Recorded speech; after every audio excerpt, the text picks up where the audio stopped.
Hello students, आज मैं लेकर के आया हूं आपके लिए म्यूचुअल फंड। तो पॉल सर एकेडमी की तरफ से आपका स्वागत है। और म्यूचुअल फंड जिसके बारे में बहुत लोग जानना चाहते हैं, क्योंकि म्यूचुअल फंड एक ऐसा है कि जो लोग सुनते हैं, एडवर्टाइजमेंट देखते हैं, म्यूचुअल फंड सही है।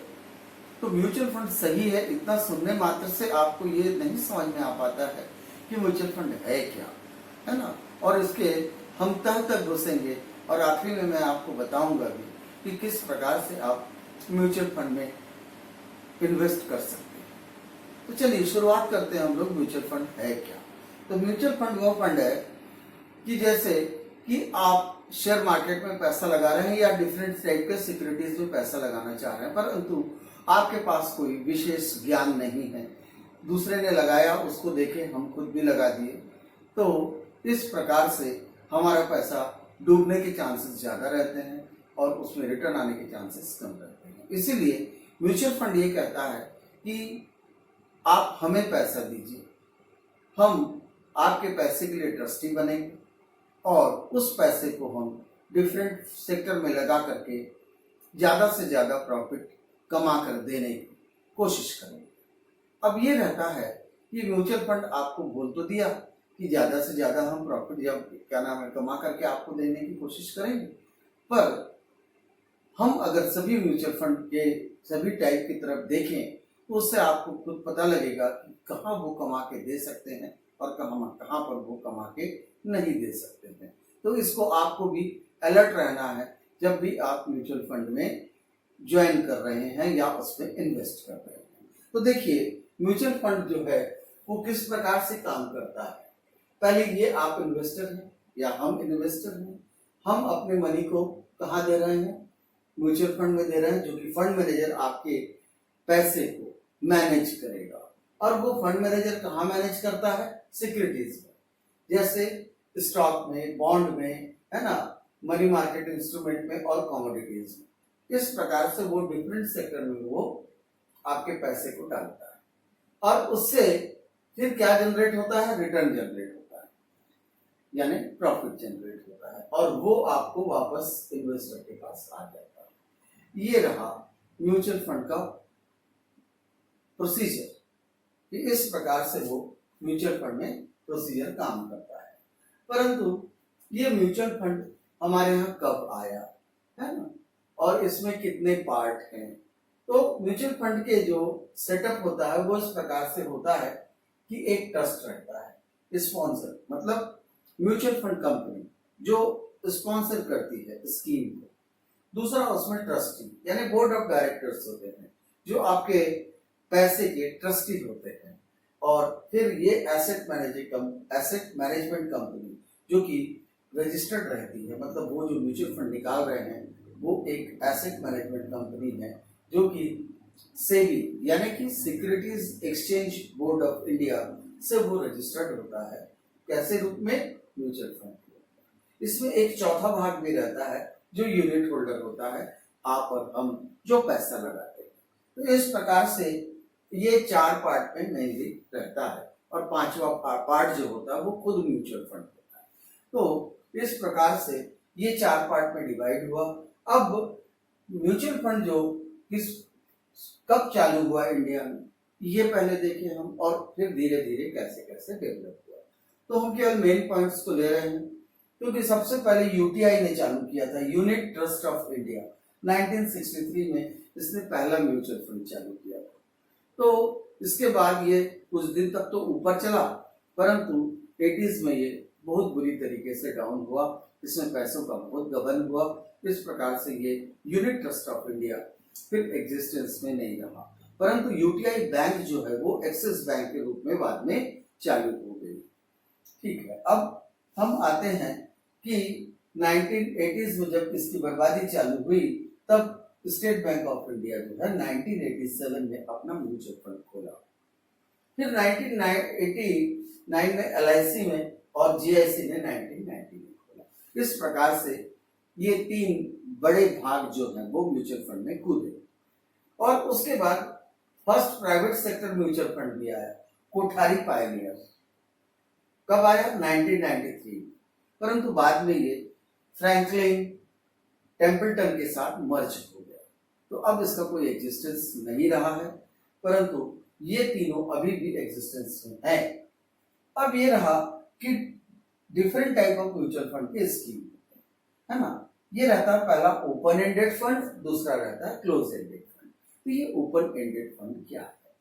तो ये ओपन एंडेड फंड ये है कि म्यूचुअल फंड की किसी स्कीम को चालू कर दिया गया, अब जब जो चाहे उसमें खरीदी लगा सकता है और जब जो चाहे उसको किसी भी समय बेच सकता है, ये ओपन रहता है। परंतु नेट एसेट वैल्यू के आधार पर ही लोग इसको खरीद और बेच सकते हैं। सपोज जिस दिन ये चालू किया गया था ओपन एंडेड फंड, उसके 6 महीने के बाद अगर आप एंट्री लेना चाहते हैं और उस समय में आपने देखा कि 10 रुपए का जो यूनिट है वो 13 रुपए 40 पैसा चल रहा है, तो आप उसमें एंटर कर रहे। अब जब आपको लगा 2 साल के बाद कि अरे ये तो 19 रुपए हो गया है, तो आपने उसको तुरंत बेच दिया क्योंकि आपको अच्छा रिटर्न दिखाई दे रहा है। तो इस प्रकार से कोई भी कभी भी घुस सकता है, कभी भी निकल सकता है। तो ये होता है ओपन एंडेड फंड जो कि लंबे समय तक चलता रहता है। उसके बाद दूसरा आता है क्लोज एंडेड फंड। तो ये एक निश्चित समय के लिए ही खुलता है। मान लीजिए कि 15 दिन या 1 महीने के लिए खुला, उसमें जितने भी फंड लोगों ने डिपॉजिट किया वो जमा हो जाएगा। उसके बाद सीधा जब इसकी क्लोजिंग होगी, मैच्योरिटी होगी, उस समय में उसको वापस कर दिया जाएगा। तो ये डिफरेंस है ओपन एंडेड फंड और क्लोज एंडेड फंड के ऊपर। अब हम आगे आते हैं कि फंड को किस प्रकार से क्लासिफाई किया गया। एक तो है इक्विटी फंड। जब आप पैसा इन्वेस्ट करते हैं, यदि आप कहते हैं म्यूचुअल फंड में फॉर्म भरते समय कि मेरा पैसा इक्विटी फंड में डाला गया, तो वो आपके पैसे को स्टॉक मार्केट में अच्छे अच्छे शेयरों के ऊपर डाल देते हैं, है ना, या फिर इंडेक्स फंड में डाल देते हैं। मतलब शेयर मार्केट से ही रिलेटेड रहता है कि उसमें भी वो डालते हैं। इसमें एक बेनिफिट भी होता है तो एक लॉस भी होता है। बेनिफिट ये होता है कि अगर मार्केट बढ़ता हुआ है तो आपको बहुत ज्यादा प्रॉफिट दिखाई देगा। फॉर एग्जाम्पल, एक साल में आप 30-40% तक का प्रॉफिट देख सकते हैं। परंतु यदि गिरते मार्केट में आपने पैसा लगाया तो हो सकता है कि एक साल में आपका पैसा जो 1 लाख रुपए जमा हुआ है वो 60,000 पहुंच जाए। मतलब 30-40% की घटोतरी भी हो सकती है, कम भी हो सकता है। तो इंडेक्स फंड जो है, इक्विटी फंड जो होता है, वो थोड़ा रिस्की होता है, यानी प्रॉफिट भी है तो लॉस भी है। तो इक्विटी फंड में जब भी आप पैसा डालें, यदि आप शेयर मार्केट के बहुत अच्छे जानकार हैं तभी आप इक्विटी फंड में घुसे, वरना यदि आप सेफ चलना चाहते हैं तो डेब्ट फंड में जाइए। कि डेब्ट फंड में क्या होता है कि आपका रिटर्न फिक्स रहता है कि इतना पैसा आपको मिलेगा ही मिलेगा, है ना। भले ही वो इक्विटी फंड जितना ज्यादा नहीं जाएगा, पर बैंक के इंटरेस्ट से आपको ज्यादा पैसा मिलेगा, है ना। फॉर एग्जाम्पल, अगर बैंक का इंटरेस्ट 5.5-6% है तो हो सकता है कि आपको डेब्ट फंड में 8-8.5% का बेनिफिट मिले, है। तो डेब्ट फंड जो रहता है वो सिक्योर्ड रहता है। इसमें जैसे बॉन्ड फंड है, इसमें गवर्नमेंट बॉन्ड रहते हैं। तो गवर्नमेंट बॉन्ड में आपके इंटरेस्ट फिक्स रहेंगे, आपको पैसा ब्याज मिलेगा, और वो निश्चित है कि जितना आप बैंक में पैसे रखने पर ब्याज ले रहे थे उससे तो ये ज्यादा ही आपको प्रोवाइड करता है। उसके बाद है कॉर्पोरेट डिबेंचर और कन्वर्टेबल डिबेंचर। इसके बारे में थोड़ा सा मैं बता दूं। जैसे आप शेयर और डिबेंचर, इसके बारे में पहले थोड़ा सा जान लें कि शेयर जो होता है अ यूनिट ऑफ ओनरशिप, मालिकाना हक की एक इकाई कहलाती है शेयर। परंतु जो डिबेंचर होता है अ यूनिट ऑफ क्रेडिटरशिप, लेनदारी की एक इकाई। मतलब आप उधार दे रहे हैं, तो उधार दे रहे हैं, उसके बदले में आपको ब्याज मिल रहा है, तो आप क्या हो गए? लेनदार हो गए। जबकि इक्विटी में आप मालिक हो गए। मतलब मालिक अगर हो रहे हैं आप, तो प्रॉफिट के भी हकदार हैं, तो लॉस के भी आप हकदार हैं। परंतु डिबेंचर के केस में ऋणपत्र है, वो प्रॉफिट में जाए चाहे लॉस में जाए कंपनी, आपको इतना % इंटरेस्ट मिलना तय है जो निश्चित किया गया है। तो अब आप देखें कि इसमें कॉर्पोरेट डिवेंचर। कॉर्पोरेट डिवेंचर मतलब जो ए रेटिंग की कंपनीज होती हैं, जिनके एक समझ लीजिए कि आप एक बहुत बड़ा जहाज है जिसको डूबने में बहुत टाइम लगेगा, अगर डूबने भी जाएगा, तो ये इतनी बड़ी कंपनीज होती है जिनकी रेटिंग बहुत हाई होती है, उनके द्वारा जब डिवेंचर इशू किया जाता है, ऋण पत्र इशू किया जाता है, उसको कॉर्पोरेट डिवेंचर कहते हैं। और ये कन्वर्टिबल डिवेंचर, कन्वर्टिबल डिवेंचर मतलब ये होता है कि इसमें आपको एक निश्चित समय तक के ब्याज दिया जाएगा। फॉर एग्जाम्पल, अगर उसने बोला 10% कन्वर्टेबल डिवेंचर फॉर 10 ईयर्स, मतलब 10% के हिसाब से आपको 10 साल तक के बराबर वो ब्याज देता रहेगा, और उसके बाद 10 साल के बाद आपके डिवेंचर को शेयर में कन्वर्ट कर देगा। तो ये कन्वर्टेबल डिवेंचर होता है। तो इन तीनों में इनकम फिक्स होती है कि आपको पहले ही बता दिया जा रहा है कि इतने परसेंट का आपको इंटरेस्ट दिया जाएगा या इतने परसेंट आपको बेनिफिट होगा ही होगा। तो उसमें पहला तो बॉन्ड फंड हुआ और दूसरा हुआ गिल्ट फंड। गिल्ट फंड मतलब होता है, गिल्ट वर्ड ही से आप समझ जाइएगा कि ये गवर्नमेंट सिक्योरिटीज, गवर्नमेंट सिक्योरिटीज जो होती हैं उसमें जब आपके पैसे को इन्वेस्ट किया जाता है तो वो पूर्णतया सुरक्षित होता है, और पूर्णतया न केवल सुरक्षित होता है बल्कि आपको जो ब्याज मिलता है वह भी निश्चित होता है। तो ये दो प्रकार से डेब्ट फंड को क्लासिफाई किया गया है, पहला है बॉन्ड फंड, दूसरा है गिल्ट फंड। अब स्पेशल टाइप के 4 टाइप के और भी फंड होते हैं, जिसमें होता है इंडेक्स फंड। इंडेक्स फंड का मतलब होता है कि स्टॉक मार्केट में जैसे निफ्टी हुआ है ना, या आपका S&P 500 हुआ, ये सब में पैसा इन्वेस्ट किया जाता है और उतना ही आपको प्रॉफिट मिलता है जो वो डिलीवर करता है। मतलब निफ्टी अगर ऊपर गया तो आपको प्रॉफिट मिल जाएगा, निफ्टी अगर नीचे गया तो आपको लॉस होगा। परंतु इक्विटी फंड में क्या करते हैं हम लोग, इक्विटी फंड में जो रहता है वो अच्छी अच्छी कंपनीज में डालते हैं। तो कभी कभी ये भी देखा गया है कि निफ्टी अगर नीचे जा भी रहा है तो पर्टिकुलर कुछ फंड जो रहते हैं, कुछ शेयर जो रहते हैं वो उतने नीचे नहीं जाते, वो बराबर मेंटेन होते रहते हैं और फिर धीरे से प्लस में चले जाते हैं। परंतु जो इंडेक्स फंड है वो टोटल निफ्टी के ऊपर डिपेंड रहता है कि नहीं। तो इंडेक्स फंड में वही डिलीवर होता है, इसको इसलिए लो कॉस्ट फंड कहा जाता है। ठीक, इसके बाद है इंटरनेशनल फंड। तो इंटरनेशनल फंड ये होता है कि जो म्यूचुअल फंड कंपनी होती है अपने देश से पैसा डिपॉजिट करवाती है अपने म्यूचुअल फंड में, और उसको ग्लोबली यानी पूरे विश्व में जहां भी अच्छा प्रॉफिट दिखाई दे रहा है वहां पर इन्वेस्ट करती है। तो ऐसे म्यूचुअल फंड को क्या कहते हैं हम लोग, इंटरनेशनल फंड। और इसके ठीक उल्टा होता है ऑफशोर फंड, कि विदेशों से पैसा मंगवाया जाता है म्यूचुअल फंड में और उसको इंडिया में इन्वेस्ट किया जाता है। तो इंडिया में रेट ऑफ इंटरेस्ट ज्यादा होने के कारण फॉरेनर्स लोगों को फायदा होता है, इसीलिए वो भी इंटरेस्ट लेते हैं इसमें, ऑफशोर फंड में। तो ये कहां से पैसा रेज किया जाता है, ग्लोबली, मतलब पूरे विश्व से पैसा रेज किया जाता है। कहाँ इन्वेस्ट करने के लिए, इंडिया में इन्वेस्ट करने के लिए। चलिए अब आगे आते हैं सेक्टर फंड। तो ये सेक्टर फंड ऐसा फंड होता है कि पर्टिकुलरली किसी विशेष प्रकार के इंडस्ट्रीज में ही इसको यूज किया जाता है ना। तो पर्टिकुलर इंडस्ट्री में जैसे यूटिलिटी इंडस्ट्री, पावर में, गैस में, पब्लिक वर्क्स में, इन जगहों में इनको इन्वेस्ट किया जाता है। तो जब ऐसे जगहों में इन्वेस्ट किया जाता है तो उस फंड को कहते हैं सेक्टर फंड। या पर्टिकुलर टाइप की इंडस्ट्रीज में, फार्मा वगैरह हो गया है ना, IT वगैरह हो गया, ऐसे में जब इन्वेस्ट किया जा रहा है तो उसको सेक्टर फंड कहते हैं। अब इसके अलावा equity link tax saving scheme इसमें आती है कि जिसमें under section 80C of income tax investor को बेनिफिट होता है। परंतु अब जो बेनिफिट रह गया है वो केवल 5 लाख रुपए तक के है, कि 2.5 लाख से 5 लाख रुपए तक के बीच में ही आप अपना इनकम टैक्स केवल 5% का बचा सकते हो। इसलिए थोड़ा सा ये इसकी पॉपुलैरिटी थोड़ी सी कम हो गई है।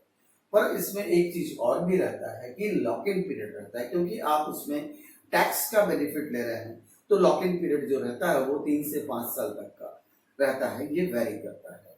तो ये जो equity link tax saving scheme है, ये आपको सेक्शन 80C के तहत बेनिफिट दिलाता है।